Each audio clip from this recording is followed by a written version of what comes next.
जय श्री राम दोस्तों। सच्ची बताइए दोस्तों, इन कांग्रेसियों का नकली हिंदू बनकर वोट मांग लेना कहाँ उचित है? और फिर भगवान राम के अस्तित्व पर सवाल उठा देना, क्या कोई असली हिंदू ये स्वीकार करेगा? यही नहीं, अभद्र भाषा का प्रयोग करते हुए डिबेट करना, आप बताइए कहाँ उचित है? कुछ लोग तो यही कहते हैं कि लिम्ब्रांडू समाज के लिए कैंसर की तरह है, जो भारतीय परंपराओं, रीति रिवाजों और हिंदू भगवान का अपमान करते हैं। बार बार केवल हिंदुओं का ही अपमान क्यों किया जाता है? इस डिबेट में पहली बार सुधांशु जी ने ऐसी अद्भुत, चौंकाने वाली बात कही, जिसको सुनकर आपके मुंह से अद्भुत शब्द निकलेगा। सबसे पहले इस लड़की का प्रश्न सुनो।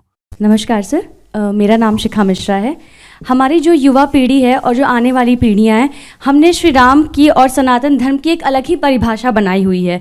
आजकल वो जय श्री राम सुन के और मूवीज़ वगैरह देख के, तो आपसे मैं जानना चाहूँगी कि हमारे लिए कौन सा सही तरीका होगा जिससे हम प्रभु राम को जान पाएँ, जो प्रभु श्री राम हैं। कितना प्यारा सवाल इस नौजवान लड़की ने पूछा है।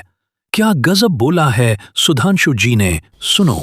देखिए, जो आपने बात कही वो सही बात है। मूवीज़ में एक इमेज बनी हुई है कि टीका लगाए, कंठी माला पहने और धोती कुर्ता पहने व्यक्ति विलेन ही होगा, ये तय मान लीजिएगा। और इतना ही नहीं, धर्माचार्य तो धूर्त होगा। इतना ही नहीं, प्रोफेसर मजाक का पार्ट होगा। पढ़ने लिखने वाला छात्र बेवकूफ होगा, वो चतुर महालिंगम होगा। और क्लास बंक करने वाला इंटेलिजेंट होगा। पॉकेट मारने वाला व्यक्ति जो होगा वो तो उदार होगा, क्योंकि वो चोरी करके बांट रहा होगा। ठीक। और जो बिजनेसमैन है या जो नौकरी कर रहा, वो बेवकूफ टाइप का दिखाया जाएगा, वो जिंदगी की दौड़ में पिछड़ता दिखाया जाएगा। अरे बहुत सारी चीजें दिमाग में भरी गई हैं फिल्मों में। ये बताइए, ये फौजी के डिसिप्लिन का मजाक उड़ेगा? हर हिंदी फिल्म में साउथ इंडियन मजाक का पार्ट होगा? हम लोग के जन्म के आसपास के जमाने की फिल्म वो कौन सी थी, पड़ोसन, मास्टर पिल्लई, एक चतुर नार करके सिंगार, वो भी मजाक के पार्ट होंगे। और अभी इधर कौन सी फिल्म थी, इसमें खजाना खोजने के लिए जाते हैं, जिसमें वो कहता है कि गोवा तक पहुंचने के लिए कितना टाइम लगेगा, उसने कहा जब तक नाम बताऊंगा तो बता देगा, श्रीनिवास, वेंकटेश, फलाना, अय्यर, उसका ही मजाक। भाई ये क्या है? उत्तर दक्षिण में लड़ाना है? हर फिल्म में सरदार मजाक का पार्ट होगा?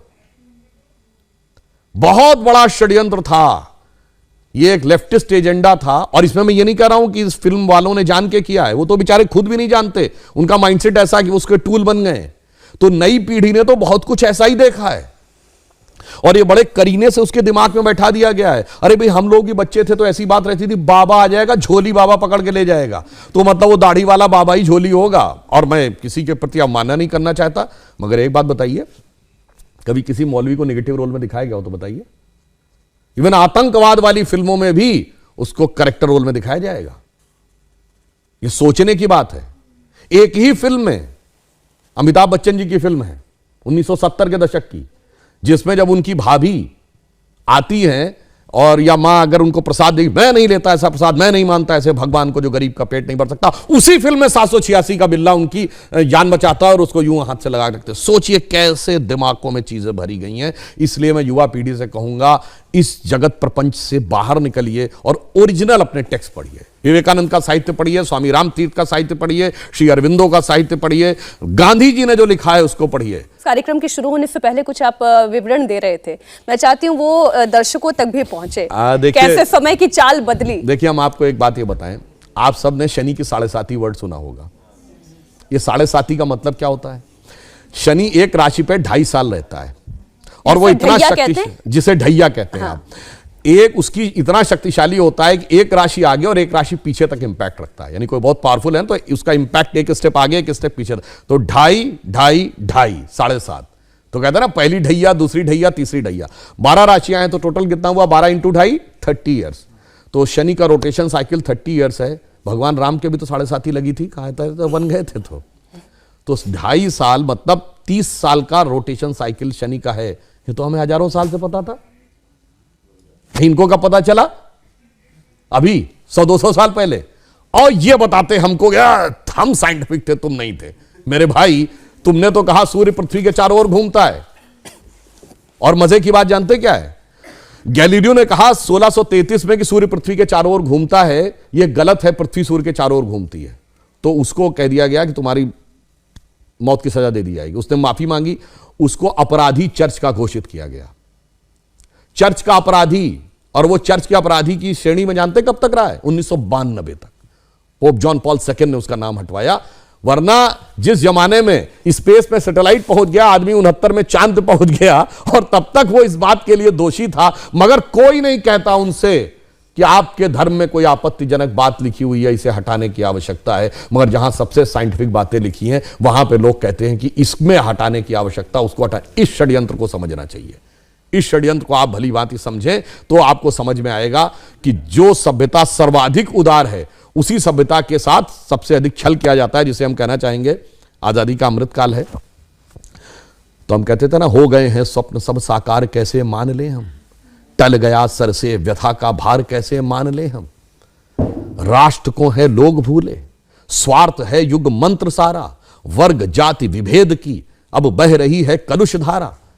इस अमा के तिमिर को, यानी अमा अंधकार, तिमिर मतलब अंधकार, रात्रि के अंधकार को अब अरुणिमा क्या मान ले हम, टल गया सर से व्यथा का भार, कैसे मान ले हम। और आगे की लाइन सुनिए, वो महत्वपूर्ण है। वेशवाणी तत्व दर्शन दूसरों से यह सभी ले, विकृति को हम ग्रहण करते, निज प्रकृति को आज भूले। इस विदेशी नकल को अब अस्मिता क्या मान ले हम, हो गए हैं स्वप्न सब साकार, कैसे मान ले हम। इसीलिए मोदी जी ने क्या कहा है, अमृतकाल के जो 5 प्रण हैं, उनमें पहला है भारत को विकसित राष्ट्र बनाना है, दूसरा है गुलामी की मानसिकता के हर प्रभाव से अपने को मुक्त करना है, और तीसरा है अपनी विरासत पे गर्व करना है।